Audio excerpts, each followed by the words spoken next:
Meridian commerce classes में आपका स्वागत है। आज हम देखने जा रहे हैं रेजिडेंशियल स्टेटस। रेजिडेंशियल स्टेटस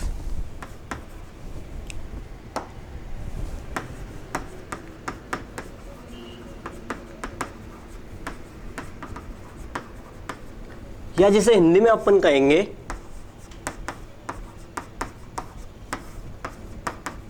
निवास स्थिति। रेजिडेंशियल स्टेटस या निवास स्थिति। निवास स्थिति इनकम टैक्स में कोई भी व्यक्ति भारत में निवासी माना जाएगा या नहीं माना जाएगा, रेजिडेंशियल माना जाएगा या नहीं माना जाएगा, इस चीज़ को शो करेगा। आपने पर्सन की डेफिनेशन देखी थी। पर्सन की डेफिनेशन सेक्शन 2 सबसेक्शन 31 में बताई गई थी, जिसमें सबसे पहले पर्सन आया था इंडिविजुअल। इंडिविजुअल या जिसे हिंदी में कह सकते हैं हम व्यष्टि। इंडिविजुअल या व्यष्टि जिसमें कोई भी मेल और फीमेल को शामिल किया गया है। इंडिविजुअल या व्यष्टि जिसमें कोई भी मेल और फीमेल को शामिल किया गया है। इंडिविजुअल के लिए निवास स्थिति का पता कैसे लगाया जाएगा? इनकम टैक्स एक्ट में यहाँ पे बताया हुआ है कि इंडिविजुअल या तो रेजिडेंट होगा या नॉन रेजिडेंट होगा, या तो निवासी होगा या अनिवासी होगा, रेजिडेंस और दो नॉन रेजिडेंस।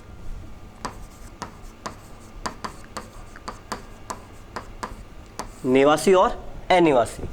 इंडिविजुअल या तो निवासी होगा या अनिवासी होगा। वो कब निवासी होगा और कब अनिवासी होगा, इसके लिए इनकम टैक्स में एक कंडीशन बताई हुई अपने को। कंडीशन क्या है?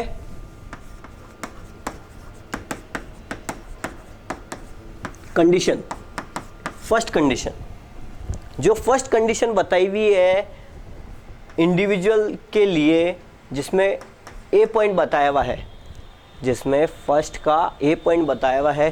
क्या बताया हुआ है? कि उस पर्सन को प्रीवियस ईयर में, इंडिविजुअल को प्रीवियस ईयर में 182 डेज और अबव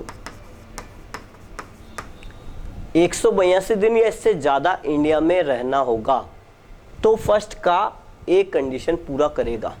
कंडीशन देखी जाएगी। फर्स्ट की दो कंडीशन बताई हुई है, जिसमें पहली कंडीशन ये बताई हुई है कि प्रीवियस ईयर में उस पर्सन के द्वारा 182 दिन भारत में रहा जा रहा है या नहीं रहा जा रहा है, वो चीज़ देखी जाएगी फर्स्ट के एक कंडीशन में। अगर वो 182 दिन है तो फर्स्ट कंडीशन को फुलफिल मानेंगे। अगर वो 182 दिन है तो फर्स्ट कंडीशन को फुलफिल मानेंगे। अगर वो 182 दिन नहीं है तो आगे आपको सेकेंड कंडीशन चेक करनी होगी पर्सन के लिए। सेकेंड कंडीशन अगर 182 दिन नहीं है तो इस फर्स्ट का ए पॉइंट 182 है, अगर ये नहीं है तो बी पॉइंट चेक करेंगे, सेकेंड पॉइंट चेक करेंगे, जो कि बता रहा है कि आप प्रीवियस ईयर में तो 60 डेज, प्रीवियस ईयर में तो 60 डेज एंड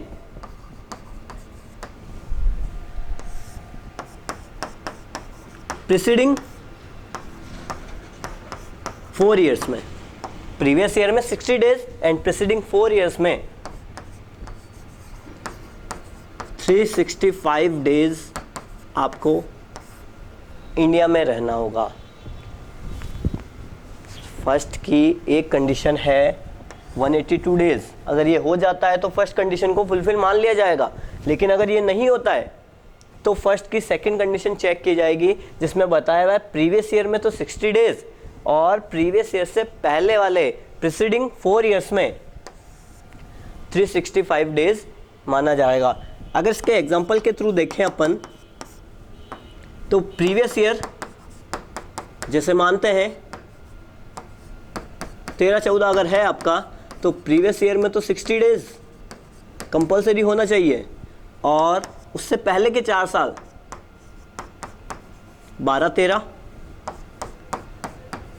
11-12, 10-11 और 9-10, ये 4 साल, इनमें 365 दिन की काउंटिंग इंडिया में होनी जरूरी है।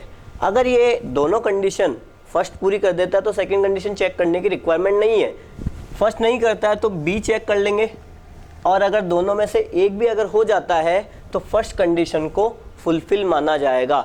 दोनों में से एक भी अगर हो जाता है तो फर्स्ट कंडीशन को फुलफिल माना जाएगा, और अगर फर्स्ट कंडीशन फुलफिल हो जाती है तो उस पर्सन को बोलेंगे आप रेजिडेंस पर्सन। उस पर्सन को बोलेंगे रेजिडेंस पर्सन। अगर फर्स्ट कंडीशन फुलफिल होती है तो वो रेजिडेंस होगा, और अगर नहीं होती है तो डायरेक्ट उसे कह देंगे नॉन रेजिडेंट। फर्स्ट कंडीशन के फुलफिल नहीं होने पे उस पर्सन को डायरेक्ट बोल दिया जाएगा कि ये पर्सन इंडिया में नॉन रेजिडेंट है। अगर फर्स्ट कंडीशन फुलफिल होती है, अगर फर्स्ट कंडीशन फुलफिल होती है तो आगे चेक किया जाएगा कि ये पर्सन, रेजिडेंस में दो प्रकार के रेजिडेंस होते हैं। रेजिडेंस में दो प्रकार के रेजिडेंस होते हैं। एक तो होता है ऑर्डिनरी रेजिडेंस, साधारण निवासी,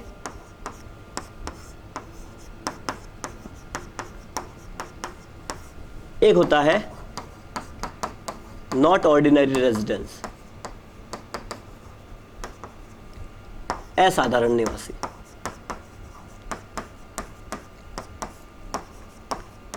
ये दोनों कंडीशन तब चेक की जाएगी जब रेजिडेंशियल स्टेटस में वो पर्सन रेजिडेंस होगा। अगर वो रेजिडेंस होगा, रेजिडेंस कब होगा? जब वो फर्स्ट कंडीशन फुलफिल करेगा। फर्स्ट कंडीशन फुलफिल करेगा तो वो रेजिडेंस कहलाएगा, जिसमें दो प्रकार के पर्सन हो सकते हैं रेजिडेंस में, या तो वो ऑर्डिनरी रेजिडेंस होगा या वो नॉट ऑर्डिनरी रेजिडेंस होगा। अब ऑर्डिनरी रेजिडेंस और नॉट ऑर्डिनरी रेजिडेंस का पता कैसे लगाएंगे, उसके लिए भी अपने को कंडीशंस बताई हुई है। फर्स्ट कंडीशन आपने देखी थी प्रीवियस ईयर में 182 डेज और प्रीवियस ईयर में 60 days and 365 days. Second condition देखेंगे। सेकेंड कंडीशन क्या बोलता है आपको? प्रीवियस ईयर के पहले के 7 सालों में, प्रीसीडिंग 7 ईयर्स, प्रीवियस ईयर के पहले के 7 सालों में, प्रीसीडिंग 7 ईयर्स में वो पर्सन 730 डेज इन इंडिया होना चाहिए। 730 days in India. Preceding 7 years में 730 डेज इन इंडिया होना जरूरी है। प्रीसीडिंग 7 ईयर्स कैसे होंगे? जैसे ये 4 साल आपने लिए हैं, इनके बाद में 3 साल और लेंगे और 730 डेज की काउंटिंग की जाएगी। 730 डेज की काउंटिंग करने के बाद आपको सेकंड कंडीशन का पता चलेगा कि ये फुलफिल हुई है या नहीं हुई है। 730 डेज हो रहे हैं तो सेकंड कंडीशन को फुलफिल माना जाएगा। 730 डेज नहीं हो रहे हैं तो सेकंड कंडीशन को फुलफिल नहीं माना जाएगा।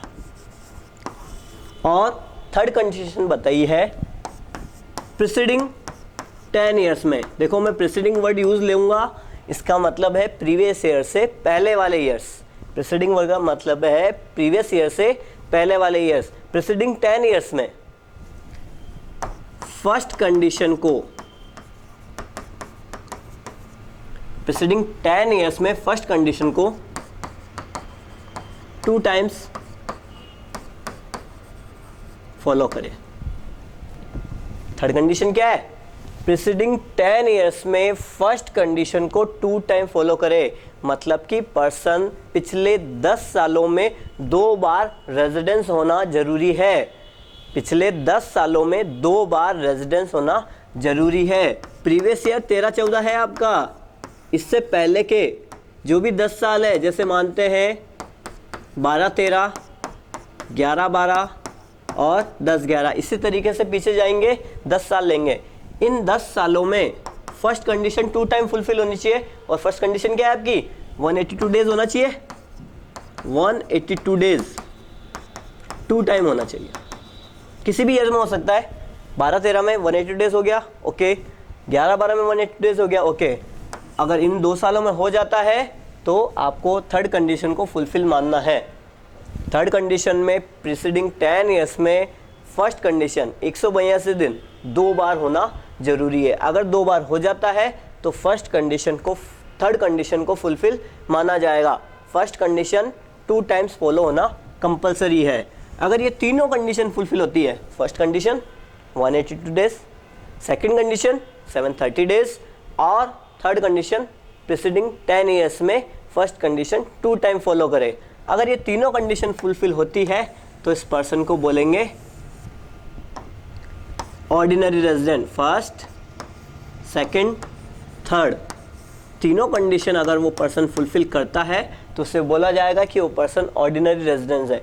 अगर फर्स्ट कर रहा है लेकिन सेकंड और थर्ड नहीं कर रहा है, या सेकंड कर रहा है थर्ड नहीं कर रहा है, या दोनों ही नहीं कर रहा है, तो फर्स्ट तो कर रहा है लेकिन सेकंड एंड थर्ड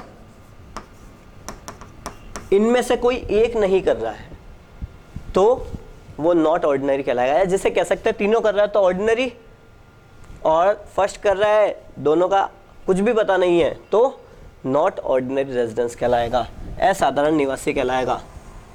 निवासी कब कहलाएगा? जब वो फर्स्ट कंडीशन फुलफिल करेगा, और अगर फर्स्ट ही फुलफिल नहीं करता है तो उस पर्सन को बोलेंगे अनिवासी। ये कंडीशन थी इंडिविजुअल के लिए, किसी भी व्यक्ति के लिए। अब अपन देखेंगे HUF के लिए, हिंदू अनडिवाइडेड फैमिली। HUF के लिए रेजिडेंशियल का स्टेटस का पता कब चलेगा, कब HUF को रेजिडेंस माना जाएगा, कब HUF को नॉन रेजिडेंस माना जाएगा। जैसे इंडिविजुअल में दो कंडीशन थी, दो सिचुएशन थी, रेजिडेंस और नॉन रेजिडेंस। वैसे ही HUF में भी दो कंडीशन है, दो सिचुएशन है, या तो रेजिडेंस होगा या नॉन रेजिडेंस होगा, या तो निवासी होगा या अनिवासी होगा। निवासी और अनिवासी का पता कैसे चलेगा, तो इसमें भी अपने को कंडीशन दी है इसने।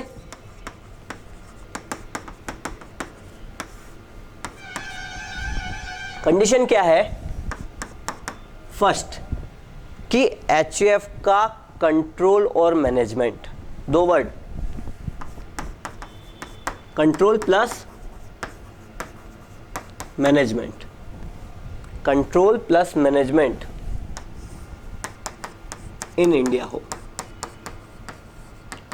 उस HUF का कंट्रोल और मैनेजमेंट इंडिया में किया जा रहा हो तो फर्स्ट कंडीशन को फुलफिल माना जाएगा।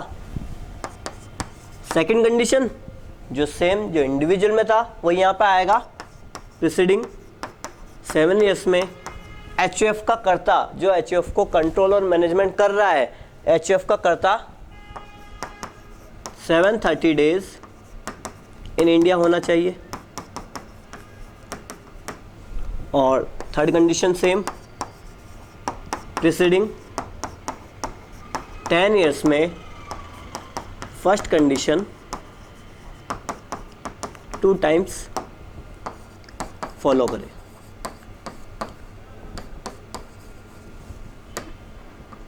ओके, HUF के लिए फर्स्ट कंडीशन देखी जाएगी मेन तो control plus management in India होना चाहिए। ओके, सेकंड और थर्ड कंडीशन जो इंडिविजुअल के लिए वही इसके कर्ता के लिए होगा।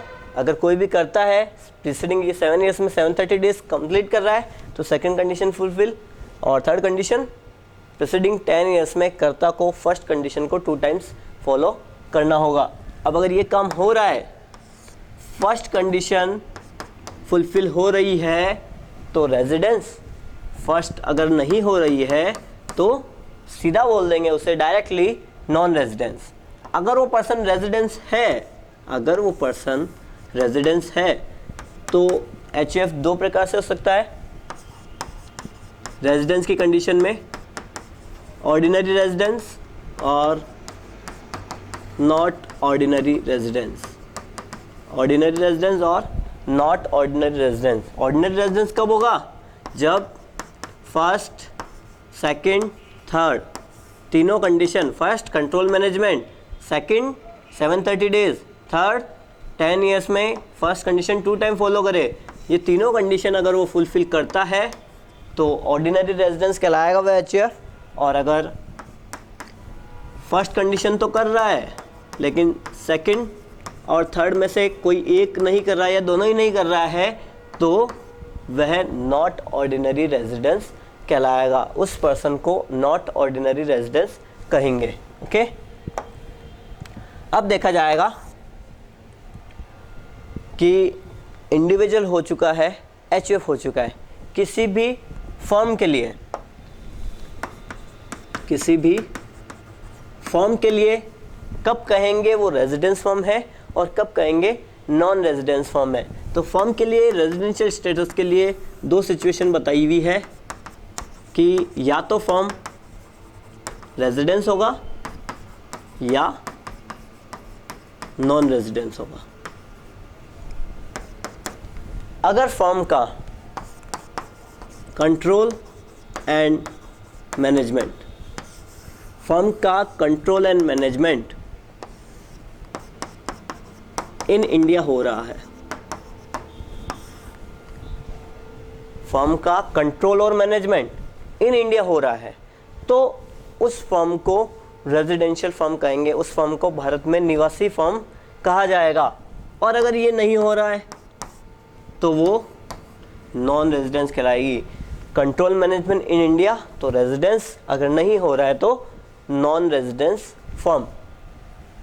इसके लिए कोई कंडीशन नहीं बताया, इसके लिए कि condition control management in India होना चाहिए तो firm residence firm, otherwise non residence firm.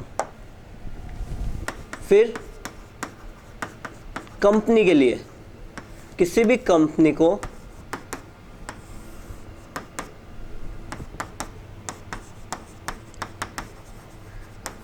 Residential company या जिसे कह सकते हैं डोमेस्टिक कंपनी, दो सिचुएशन होती है कंपनी में भी, रेजिडेंस और नॉन रेजिडेंस, निवासी और अनिवासी कंपनी। रेजिडेंशियल स्टेटस में कंपनी के लिए या तो कंपनी रेजिडेंस होगी या नॉन रेजिडेंस होगी। रेजिडेंस कब होगी, रेजिडेंस कंपनी कब होगी, जब वो डोमेस्टिक कंपनी हो,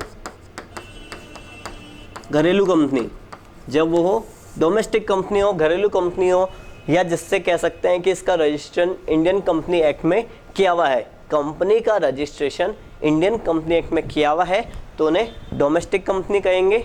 या जिसका कंट्रोल और मैनेजमेंट, कंट्रोल और मैनेजमेंट का एक पार्ट भी अगर इंडिया में किया जा रहा है, कंट्रोल और मैनेजमेंट का एक पार्ट भी अगर इंडिया में किया जा रहा है तो उसे रेजिडेंशियल कंपनी कहा जाएगा, उसे इंडियन कंपनी कहा जाएगा। ये दो सिचुएशन कंप्लीट करता है तो रेजिडेंस कंपनी, अगर ये दो सिचुएशन कंप्लीट नहीं करता है तो वो नॉन रेजिडेंस कंपनी कहलाएगी। डोमेस्टिक कंपनी होती है, कंट्रोल मैनेजमेंट इंडिया में हो रहा है तो residential company, otherwise non residential company जिसे कह सकते हैं। तो ये अपने नॉर्मली इन्हीं को अपनी कंपनी कहा जाएगा या इन्हीं में रेजिडेंशियल स्टेटस को फॉलो किया जाएगा। ठीक है, आज के लिए अपन रेजिडेंशियल स्टेटस के टॉपिक को यही फिनिश करते हैं।